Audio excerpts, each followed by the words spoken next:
ओम शांति। आजिर अव्यक्त मुरली 23/2/25 पुनरावृत्ति 17/2/2004 मधुबन। मुरलीर सारांश समस्त को सहयोग दियो एवं सहयोग कर। सर्वदा अखंड खाद्य भंडार खोला रही थाओ। आज स्वयं बापदादा निज सहित पिलामानंकर हीरातुल्य जन्म दिन शिव जयंती पालन करने आसीचंदी। तुमे पिलामाने निजर पारलौकिक अलौकिक पितांकर जन्मदिन पालन करने आसीछ एवं बाबा मध्य तुम मानकर जन्मदिन पालन करने आसीचंदी। बाबा पिलामानंकु भाग्य को देखी हर्षित होउछंदी। वाह मोर श्रेष्ठ भाग्यवान पिलामाने वाह, जो माने कि विश्वर अंधकार को दूर करिबा पई बाबांग सहित अवतरित होइछंदी। तेणु सारा कल्प भितरे एभली जन्मदिन कहार भी होई पारिबो नाही, जहा कि तुमे पिलामाने परमात्मा पितांक सह पालन करुछंती। एही अलौकिक अति प्रिय एवं अति नियारा जन्मदिन को भक्त आत्मा माने मध्य पालन करुछंती, किंतु तुम पिला माने मिलन करुछ एवं भक्त आत्मा माने केवल महिमा गान करुछंती। महिमा मध्य गाउछंती एवं भाबुछंती मध्य। तेणु बाप दादा भक्त मानकर महिमा गान एवं डाकरा को सुनी सेमानकु मध्य कम बेसी भावना अनुसार फल निश्चिंत देउछंती। किंतु भक्त एवं पिलामानक भितरे महान अंतर रहिछि। तुम मानकर पूर्वरु करिथिबा श्रेष्ठ कर्मर एवं श्रेष्ठ भाग्यर स्मारकी से माने बहुत भल भाव पालन करुछंती।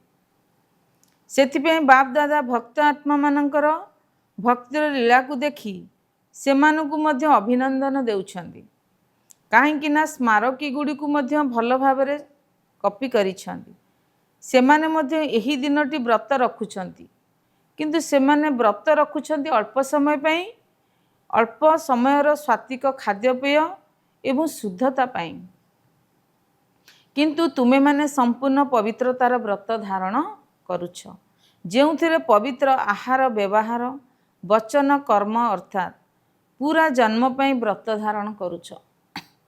जेते दिन पर्यंत संगम युगी जीवन रे बंची रहिथिबो सेते दिन पर्यंत मन वचन कर्म रे पवित्र रहिबाकु ही हबो।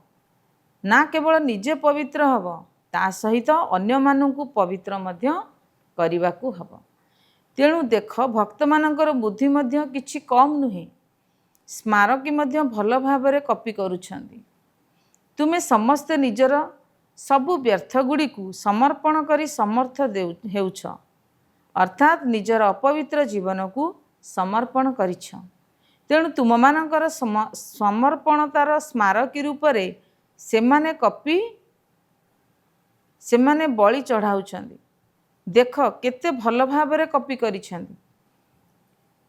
तेबे तेबे आमे काहेकि बलि चढ़ाइबा? एहार कॉपी मध्य बहुत सुंदर करिछंती। मैं करिथाए ना, एवं तुमे माने मध्य कौन समर्पण करुछ? मैं अर्थात मु पणिया को समर्पण करुछ। देह अभिमान युक्त मु पणिया को, काहेकि ना मु एही पणिया द्वारा देह अभिमान आसी थाए, जहा कि सबु विकार बीज अटे। बाप दादा तो पूर्वर मध्य सुनाइछंती जे सर्व समर्पित हेबारे एही देह अभिमान मु पणिया ही बाधा सृष्टि करिथाए। तेबे साधारण मु पणिया जथा मु देह अटे बा देहर संबंधर मु पणियार बा देहर पदार्थ गुड़िकर समर्पण करिबा तो सहज अटे। एगुड़िक तो करि देइछ ना ना नाही, कौन एहा मध्य होई नाही? जेते बेले आगो को बढ़ी चलीछ सेही अनुसारे मु पणिया मध्य अति सूक्ष्म हेबारे लागिछि। एही सबु मोटा मोटा मु पणिया समाप्त हेबा तो सहज अटे, किंतु सूक्ष्म मु पणिया हैला परमात्मा जन्मसिद्ध अधिकार रूप रे जो विशेषता कुह बा प्रभुंकर दान कुह, जदि तार मु पणिया आसिला तेबे ताकु कुहा जाए सूक्ष्म मु पणिया। मु जहा करूची ताहा ही ठीक, ତାହା ହିଁ ହେବା ଦରକାର। ଏହିଭଳି ରାଜକୀୟ ମୁଁ ପଣିଆ ଉଡ଼ିବାର କଳାକୁ ଯିବା ପାଇଁ ବୋଝ ହୋଇଯାଉଛି। ତେଣୁ ବାବା କହୁଛନ୍ତି ଏହି ମୁଁ ପଣିଆକୁ ମଧ୍ୟ ସମର୍ପଣ କର। କାରଣ ପ୍ରଭୁଙ୍କର ଦାନରେ ମୁଁ ପଣିଆର ସ୍ଥାନ ନାହିଁ, ନା ମୁଁ ନା ମୋର। ଏହାକୁ ପ୍ରଭୁଙ୍କର ଦାନ, ପ୍ରଭୁଙ୍କର ବରଦାନ, ପ୍ରଭୁଙ୍କର ବିଶେଷତା ଅଟେ। ତେଣୁ ତୁମମାନଙ୍କର ସମର୍ପଣ କେତେ ସୂକ୍ଷ୍ମ ଅଟେ। କେବେ ଏହାକୁ ଚେକ୍ କରିଛ? ସାଧାରଣ ମୁଁ ପଣିଆକୁ ଏବଂ ରାଜକୀୟ ରୂପର ମୁଁ ପଣିଆକୁ ସମର୍ପଣ କରିଛ, କରିଦେଇଛ ନା ଏବେ କରୁଛ? ତେବେ କରିବାକୁ ତ ପଡ଼ିବ ନିଶ୍ଚିନ୍ତ। ତୁମେମାନେ ପରସ୍ପର ଭିତରେ ହସ ମଜାରେ କହୁଛ ନା ମରିବାକୁ ତ ପଡ଼ିବ ନିଶ୍ଚିନ୍ତ। କିନ୍ତୁ ଏହିଭଳି ମରିବା ଅର୍ଥ ଭଗବାନଙ୍କର କୋଳରେ ବଞ୍ଚିବା। ଏହି ମରିବା ନୁହେଁ। 21 ଜନ୍ମ ପର୍ଯ୍ୟନ୍ତ ଦେବାତ୍ମାଙ୍କ କୋଳରେ ଜନ୍ମ ନେବାର ଅଛି। ତେଣୁ ଖୁସି ଖୁସିରେ ସମର୍ପିତ ହେଉଛ ନା? ଚିତ୍କାର କରି ଜବରଦସ୍ତି ସମର୍ପିତ ହେଉନାହ ତ? ନା, ଭକ୍ତି ମାର୍ଗରେ ମଧ୍ୟ ଚିତ୍କାର କରି ବଳି ସ୍ୱୀକାର ହୋଇନଥାଏ। ତେଣୁ ଯେଉଁମାନେ ଖୁସି ଖୁସିରେ ବିନାଶୀ ବା ମୁଁ ମୋର ଠାରୁ ସମର୍ପିତ ହୋଇଥାନ୍ତି, ସେମାନେ ଜନ୍ମ ଜନ୍ମ ପାଇଁ ସମ୍ପତ୍ତିର ଅଧିକାରୀ ହୋଇଥାନ୍ତି। ତେଣୁ ଚେକ୍ କର, କୌଣସି ବି ବ୍ୟର୍ଥ ସଂକଳ୍ପ, ବ୍ୟର୍ଥ ବାଣୀ, ବ୍ୟର୍ଥ ଚାଲିଚଳନକୁ ପରିବର୍ତ୍ତନ କରିବାରେ ଖୁସି ଖୁସିରେ ପରିବର୍ତ୍ତନ କରିଛି ନା ବାଧ୍ୟବାଧକତାରେ କରିଛ? ମୋହବତରେ ପରିବର୍ତ୍ତନ ହେଉଛ ନା ମେହନତ କରି ପରିବର୍ତ୍ତନ ହେଉଛ? ତୁମେ ସମସ୍ତେ ଜନ୍ମ ନେବା ମାତ୍ରକେ ବିଶ୍ୱକୁ ପରିବର୍ତ୍ତନ କରିବା ବାଲା, ବିଶ୍ୱ ପରିବର୍ତ୍ତନର କର୍ତ୍ତବ୍ୟକୁ ଆପଣାଇ ନେଇଛ। ଏହା ତୁମମାନଙ୍କର ବ୍ରାହ୍ମଣ ଜୀବନର ପେଶା ଅଟେ ନା? ଯଦି ଏହା ପକ୍କା ଅଟେ, ତେବେ ହାତ ଉଠାଅ। ପତାକା ହଲାଉଛନ୍ତି, ବହୁତ ଭଲ। ସମସ୍ତେ ହାତରେ ଶିବବାବାଙ୍କର ଛୋଟ ଛୋଟ ପତାକା ଧରି ହଲାଉଛନ୍ତି। ଆଜି ପତାକାର ଦିନ ଅଟେ, ବହୁତ ଭଲ ଲାଗୁଛି। କିନ୍ତୁ ଏମିତି ଶୁଖିଲାରେ ପତାକା ହଲାଅ ନାହିଁ। ଏହିଭଳି ପତାକା ହଲାଇବା ତ ବହୁତ ସହଜ। ମନକୁ ହଲଚଲ କରିବାକୁ ହେବ, ଅର୍ଥାତ୍ ମନକୁ ପରିବର୍ତ୍ତନ କରିବାକୁ ହେବ। ସାହସୀ ଅଟନା? କ'ଣ ସାହସ ଅଛି ତ? ବହୁତ ସାହସ ଅଛି। ଆଚ୍ଛା, ବାପ ଦାଦା ଗୋଟିଏ ଖୁସି ଖବର ବାଲା କଥା ଦେଖିଲେ, ତାହା କ'ଣ ଜାଣିଛ? ବାପ ଦାଦା ଏହି ବର୍ଷ ପାଇଁ ଗୋଟିଏ ବିଶେଷ ଉପହାର ଦେଇଥିଲେ। ଏହି ବର୍ଷ ଯଦି ଟିକିଏ ସାହସ ରଖିବ, ଯେକୌଣସି କାର୍ଯ୍ୟରେ, ଚାହେଁ ସ୍ୱପରିବର୍ତ୍ତନରେ, ଚାହେଁ କର୍ମାତୀତ ସେବାରେ, ଚାହେଁ ବିଶ୍ୱ ସେବାରେ, ଯଦି ସାହସର ସହିତ କରିବ, ତେବେ ଏହି ବର୍ଷକୁ ଅତିରିକ୍ତ ସାହାଯ୍ୟ ମିଳିବାର ବରଦାନ ମିଳିଛି। ତେବେ ବାପ ଦାଦା ଖୁସି ଖବର ବା ଖୁସିର ଦୃଶ୍ୟ କ'ଣ ଦେଖିଲେ? ଏଥର ଶିବ ଜୟନ୍ତୀ ସେବାରେ ଚାରିଆଡ଼େ ସମସ୍ତେ ବହୁତ ବହୁତ ବହୁତ ଭଲ ସାହସ ଏବଂ ଉମଙ୍ଗ ଉତ୍ସାହର ସହିତ ଆଗକୁ ବଢ଼ୁଛନ୍ତି। ସମସ୍ତେ ତାଳି ବଜାଇଲେ। ଠିକ୍ ଅଛି, ଯଦି ତାଳି ବଜାଉଛ ବଜାଅ, କିନ୍ତୁ ସବୁବେଳେ ଏହିଭଳି ତାଳି ବଜାଇବ ନା, କେବଳ ଶିବରାତ୍ରିରେ ବଜାଇବ। ସବୁବେଳେ ବଜାଉଥାଅ। ଆଚ୍ଛା, ଚାରିଆଡ଼ୁ ତ ମଧୁବନରୁ ସମାଚାର ଲେଖି ପଠାଉଛନ୍ତି ଏବଂ ବାପ ଦାଦା ବତନରୁ ହିଁ ଦେଖି ନେଇଛନ୍ତି। ପିଲାମାନଙ୍କର ଉମଙ୍ଗ ଉତ୍ସାହ ରଖିବା ଅର୍ଥ ବିଶ୍ୱର ଆତ୍ମାମାନଙ୍କ ଭିତରେ ଉମଙ୍ଗ ଉତ୍ସାହ ବଢ଼ାଇବା। ଦେଖ, ନିମିତ୍ତ ଦାଦିଙ୍କର କଲମ ତ କମାଲ କରିଛି ନା, ଫଳାଫଳ ମଧ୍ୟ ବହୁତ ଭଲ ମିଳିଛି। ସେଥିପାଇଁ ବାପ ଦାଦା ଏବେ ଗୋଟିଏ ଗୋଟିଏ ସେଣ୍ଟରର ନାମ ତ ଶୁଣାଇବେ ନା, କିନ୍ତୁ ବିଶେଷ କରି ସବୁଆଡ଼ର ସେବାର ଫଳାଫଳ ହିସାବରେ ବାପ ଦାଦା ପ୍ରତ୍ୟେକ ସେବାଧାରୀ ସନ୍ତାନର ବିଶେଷତା ଏବଂ ନାମ ଧରି ପଦ୍ମାଗୁଣା ଅଭିନନ୍ଦନ ଦେଉଛନ୍ତି ଏବଂ ଦେଖୁଛନ୍ତି ପିଲାମାନେ ନିଜ ନିଜର ସ୍ଥାନରେ ରହି ମଧ୍ୟ ଦେଖି ଖୁସି ହେଉଛନ୍ତି। ବିଦେଶରେ ମଧ୍ୟ ଖୁସି ହେଉଛନ୍ତି। କାହିଁକି ନା ତୁମେମାନେ ତ ବିଶ୍ୱର ଆତ୍ମାମାନଙ୍କ ପାଇଁ କଳ୍ପ ପୂର୍ବର ସେହି ଇଷ୍ଟଦେବୀ ଏବଂ ଇଷ୍ଟ ଦେବତା ଅଟ ନା? ତେଣୁ ବାପ ଦାଦା ଯେତେବେଳେ ପିଲାମାନଙ୍କର ସଭାକୁ ଦେଖୁଛନ୍ତି, ଏକା ବେଳେ ତିନୋଟି ରୂପରେ ଦେଖୁଛନ୍ତି। ଏକରେ ହେଲା ବର୍ତ୍ତମାନ ସ୍ୱରାଜ୍ୟ ଅଧିକାରୀ, ଅର୍ଥାତ୍ ଏବେ ମଧ୍ୟ ରାଜା ଅଟ। ଲୌକିକରେ ମଧ୍ୟ ପିତା ତାର पुत्र को कही थाए तू मोर राजा संतान, चाहे गरीब पछके होइथाउ किंतु कहब मोर राजा संतान, किंतु वर्तमान स्वराज्य अधिकारी अट। द्वितीय भविष्यतर हेब विश्व राज्य अधिकारी। तृतीय द्वापर ठारू कलिजुग शेष पर्यंत पूज्य एवं पूजा पाइबार अधिकारी हेब। तेबे यही तीनोटी जाक रूप रे बाप दादा सबु पिलांकु देखुचंदी, साधारण रूप रे देखुना। तुमे जेपरी भी होइथाओ ना कहीं बाप दादा किंतु प्रत्येक संतान को स्वराज्य अधिकारी राजा संतान रूप रे देखुछंदी। राजयोगी अटना तुम भितरे केही प्रजायोगी अछंती कि नाहांती ना? समस्त राजयोगी। तेणु राजयोगी अर्थात राजा। यही भली स्वराज्य अधिकारी पिलामानंकर जन्मदिन पालन करिबा पई बाबा निजे आसीछंती। देख तुमे डबल विदेशी पिला माने तो जन्मदिन पालन करिबा पई विदेश रु आसीछ। डबल विदेशी माने हाथ उठाओ। तेबे अधिकरु अधिक दूर देशटी कौन? अमेरिका ना ताठारु मध्य दूर कहीं अच्छी? किंतु बाप दादा केउठु आछंती? बाप दादा तो परमधाम रु आछंती। तेणु पिलामानंक प्रति स्नेह अच्छी ना? सेथिपाई यही जन्मदिनटी केते श्रेष्ठ अटे, जहाँकि भगवान को मध्य आसीबाकू पड़ुछि। सबु भाषा रे लेखा होइथिबा एक जन्मदिनर ब्यानर बाप दादा को देखाउछंती। हाँ, यह मध्य भल होइछि। सबु भाषा रे लिखिछंती। बाप दादा सबु देशर सबु भाषा भाषी पिलामानंकु जन्मदिनर अभिनंदन देउछंती। देख बाप दादांकर जन्मदिन शिव जयंती तो पालन करुछंती, किंतु बाबा कौन अटंती? बिंदु। बिंदुर जयंती बा अवतरण उत्सव पालन करुछंती। तेबे सबुठारु हीरातुल्य जयंती कहार अटे? बिंदुर एवं बिंदीर। तेबे बिंदी अर्थात शून्र मध्य केते महिमा अटे। सेथिबे बाप दादा सबु बेले कहउछंती जे तीनोटी बिंदु को सर्वदा मने रख। 7 बा 8 को लेखिथिबा बेले पुणी भी किछि गड़बड़ होई पारे, किंतु बिंदु लेखिबा केते सहज। तेणु तीनोटी बिंदु को सर्वदा मने रख। यही तीनोटी जाक को तो भल भाव जानिछ ना? तुमे माने मध्य बिंदु, बाबा मध्य बिंदु। बिंदु पितांकर संतान बिंदु अटे एवं कार्य व्यवहार रे जेते बेले आसुछ तेबे एही सृष्टि रंगमंच उपरे कर्म करिया पई तो आसीछ। तेणु यही सृष्टि तो एक ड्रामा अटे। तेणु ड्रामा रे जहाँ भी कर्म करिल समय बीतीगला ताकू फुल स्टॉप कराओ। तेबे फुल स्टॉप मध्य कौन? बिंदु। सेथिपाई तीनोटी बिंदु सर्वदा मने रख एवं बिंदुर सारा कमाल देख। आजिकाली दुनिया रे सबुठारु अधिक महत्व कहार?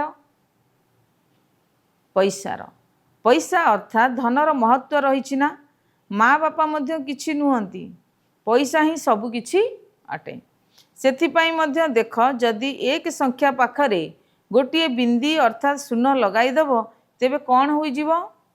10 होई जीवो ना? आउ गोटे बिंदी लगाओ 100 होई जीवो। तृतीय बिंदी लगाओ 1000 होई जीवो। तेणु बिंदीर कमाल हैला ना? टंका पैसा रे मध्य बिंदीर कमाल रहिछि एवं श्रेष्ठ आत्मा हेबारे मध्य बिंदीर कमाल रहिछि एवं निर्देशकर्ता बाबा मध्य बिंदु अटंती। तेणु सबुआडे कहार महत्व हैला? बिंदुर ना? बास केवल बिंदु को मने रख एवं विस्तार को जाओ नहीं। बिंदु को तो मने पकाई परिबो ना? निजे बिंदु हुआ, बिंदु को मने पकाओ एवं बिंदु लगाओ। बास यह ही हेउछि तुम मानकर पुरुषार्थ। कौन एथिरे किछि मेहनत अछि कि? ता सहज अटे। जो माने भाबुचंदी सहज अटे से माने हाथ उठाओ। जदि सहज तेबे बिंदु लगाइबा को पड़िबो। जेतेबेले भी कौनसी समस्या आसुछि सेतेबेले बिंदु लगाउछ ना प्रश्नवाचक चिन्ह लगाउछ? तेणु प्रश्नवाचक लगाओ नहीं, बिंदु लगाओ। प्रश्नवाचक चिन्ह केते तेढ़ा मेढ़ा अटे। गोटे प्रश्नवाचक चिन्ह लेखि ताकू देख तो केते तेढ़ा अटे एवं बिंदु केते सहज अटे। तेणु बिंदु हेबा जଣା अछि तो? जानिछ तो? समस्त बुद्धिमान अटंती। बाप दादा विशेष करी सेवार उमंग उत्साह पाई अभिनंदन देइछन्ति। सेवा मध्य बहुत भल करुछ एवं करिब, किंतु आगु सबु समय रे सबु दिन निजकु मु विश्व सेवक अटे ए कथा मन रखिब। तुम मानकर मन अछि ब्रह्मा बाबा कौन दस्तखत करुथिले? वर्ल्ड सर्वेंट अर्थात विश्व सेवाधारी। तेणु तुम्हें माने विश्व सेवाधारी अट। केवल शिवरात्रि सेवार विश्वर सेवा समाप्त हब नहीं। लक्ष्य रख जे मु विश्व सेवाधारी अटे। ताहाले विश्वर सेवा प्रत्येक निश्वास रे प्रत्येक मुहूर्त रे करने को हेब। जी भी तुम पाखक आसुछि बा जहा सहित मध्य संपर्क अछि, दाता होई ताकू किछि ना किछि देबाकू हब। खाली हाथ रे केही जिपरि न जातु। अखंड भंडार अर्थात खाद्य भंडार सबु समय रे खोला रही थाउ। अति कम रे समस्त प्रति शुभभाव एवं शुभ भावना एतिक निश्चिंत दियो। शुभ भाव रखी देख, शुण, संबंध रे आस एवं शुभ भावनार सहित सेमानंकु सहयोग दियो। एबे सर्व आत्मा को तुमर सहयोगर बहुत बहुत आवश्यकता रही। तेणु सहयोग दियो एवं सहयोगी कर। चाहे संकल्प द्वारा, चाहे वाणी द्वारा, चाहे संबंध संपर्क द्वारा कौनसी ना कौनसी सहयोग निश्चिंत दियो। तेबे यही शिवरात्रि जन्म उत्सवर विशेष स्लोगान मन रख, सहयोग दियो एवं सहयोगी कर। अति कम रे जो माने भी संबंध संपर्क रे आसुचंती सेमानकु सहयोग दियो एवं सहयोगी कर। केही ना केही तो संबंध रे निश्चिंत आसुचंती, तार अन्य कौनसी सत्कार पछे न कर, किंतु समस्त को दिलखुश मिठाई निश्चिंत खुआओ। रोसई घरे तैयारी होउथिबा मिठाई खुआओ नहीं, किंतु तार दिलखुश कर दियो, अर्थात मन को खुशी कर दियो। तेबे दिल खुश करवा अर्थ दिलखुश मिठाई खुआइबा। कौन खुआइब तो? एथिरे तो कौनसी मेहनत नहीं, ना कौनसी मेहनत अच्छी, ना अधिक समय देवार अच्छी। केवल शुणाइबार सहित दिलखुश मिठाई खुआओ। तुम्हें मध्य खुशी हुआ, सी भी खुशी हो। आज कौन दरकार? तेणु खुशी रे रहिबो एवं खुशी दब। केबे भी तुम मानकर चेहरा अधिक गंभीर होगा उचित नुहे। अत्यधिक गंभीरता मध्य भल लगे नहीं। स्मितहास्य चेहरा रहिबा दरकार। एतिकी भी गंभीर रहिबा मध्य भल कथा, किंतु अत्यधिक गंभीर रहुथिबा व्यक्ति एपरि लागंती जेपरि आउ कोउठी अछंती, देखुचंती, कथा कहउचंती, किंतु एठारे नथिबा भली जणा पडुचंती। तेणु से भली चेहरा मध्य भल नुहे। तुमर चेहरा सर्वदा हस हस रहिबा दरकार। चेहरा को केबे भी सीरियस अर्थात अधिक चिंताग्रस्त कर नाही। कौन करिबी, केही केही एही भली चिंताग्रस्त होई जांती। बहुत परिश्रम करने को पड़ुछि, बहुत काम अच्छी, यही भली अधिक सीरियस हो जाउछ। किंतु जेते अधिक काम सेते अधिक हस हस चेहरा। कौन मुरुकी हसीबा जणा अछि तो? जानिछ तो? तुम मानकर जड़चित्र को देख, केबे भी से भली सीरियस चेहरा देखाई न थांती। जदि टिके सीरियस देखा जीवो तेबे कहिबे आर्टिस्ट ठीक नुहे। तेणु तुमे माने भी जदि सीरियस रहिबो तेबे कहिबे एमानकु बंचिबार कला जणा नाही। सेथिपई कौन करिवो? टीचर्स माने कौन करिवो? अच्छा, बहुत टीचर्स अछंती, तेणु टीचर मानकु अभिनंदन, सेवार अभिनंदन। अच्छा, गोटे सेकेंड भितरे निजर पूर्वज एवं पूज्य स्वरूप को प्रकट करि परिवो? कल्प पूर्वर देवी देवता स्वरूपर स्मृति रे निजकु देखि परिवो? जे कौनसी देवी देवता रूप में देखिपर मु पूर्वज अटे, संगम जुगर पूर्वज अटे एवं द्वापर जुग ठारू पूज्य अटे, सत्य तृतीय जुगरे राज्य अधिकारी अटे। तेणु गोटे सेकेंड भितरे अन्य सबू संकल्प को समाप्त करी निजर पूर्वज एवं पूज्य स्वरूप रे स्थित हो जाओ। अच्छा, चारिआडर अलौकिक दिव्य अवतरण करिथिबा पिलामानंकु बाबांकर जन्मदिन एवं पिलामानंकर जन्मदिनर आशीर्वाद सहित स्नेह संपन्न शुभेच्छा। तेबे दिलाराम बाबांकर दिल भितरे विशेष सेवाधारी पिला माने सर्वदा मिसी रहिछन्ति। ତେଣୁ ଏହିଭଳି ହୃଦୟ ସିଂହାସନ ଅଧିକାରୀ ଶ୍ରେଷ୍ଠ ଆତ୍ମାମାନଙ୍କୁ ସର୍ବଦା ବିନ୍ଦୁର ମହତ୍ତ୍ୱକୁ ଜାଣିଥିବା ଶ୍ରେଷ୍ଠ ବିନ୍ଦୁ ସ୍ୱରୂପ ପିଲାମାନଙ୍କୁ ସର୍ବଦା ନିଜର ସମାନରେ ସ୍ଥିତ ରହି ସମସ୍ତଙ୍କୁ ଆତ୍ମିକ ସମ୍ମାନ ହେଉଥିବା ସମାନଧରି ଆତ୍ମାମାନଙ୍କୁ ସର୍ବଦା ଦାତାଙ୍କର ସନ୍ତାନ ହିସାବରେ ମାଷ୍ଟର ଦାତା ହୋଇ ସର୍ବ ଆତ୍ମାମାନଙ୍କୁ ନିଜର ଅଖଣ୍ଡ ଭଣ୍ଡାର ମଧ୍ୟରୁ କିଛି ନା କିଛି ଦାନ କରୁଥିବା ମାଷ୍ଟର ଦାତା ପିଲାମାନଙ୍କୁ ବାପ ଦାଦାଙ୍କର ବହୁତ ବହୁତ ପଦ୍ମଗୁଣା କୋହିନୂର ହୀରାଠାରୁ ମଧ୍ୟ ଅଧିକ ମୂଲ୍ୟବାନ ପ୍ରଭୁଙ୍କର ନୂର ଅର୍ଥାତ୍ ଜ୍ୟୋତିଷରୁ ପିଲାମାନଙ୍କୁ ସ୍ନେହ ସମ୍ପନ୍ନ ଶୁଭେଚ୍ଛା ଏବଂ ନମସ୍ତେ। ଆଜିର ବରଦାନ, ପ୍ରତ୍ୟେକ ଶକ୍ତିକୁ ନିଜର ଆଦେଶ ଅନୁସାରେ ଚଲାଉଥିବା ମାଷ୍ଟର ରଚୟିତା ହୁଅ। କୌଣସି ବି କର୍ମ ଆରମ୍ଭ କରିବା ପୂର୍ବରୁ ଯେପରି କର୍ମ ସେହିପରି ଶକ୍ତିକୁ ଆହ୍ୱାନ କର। ମାଲିକ ହୋଇ ଆଦେଶ ଦିଅ, କାହିଁକି ନା ଏହିସବୁ ଶକ୍ତି ଗୁଡ଼ିକ ତୁମର ଭୁଜା ଅର୍ଥାତ୍ ହାତ ଭଳି ବିଶେଷ ସହଯୋଗୀ ଅଟନ୍ତି।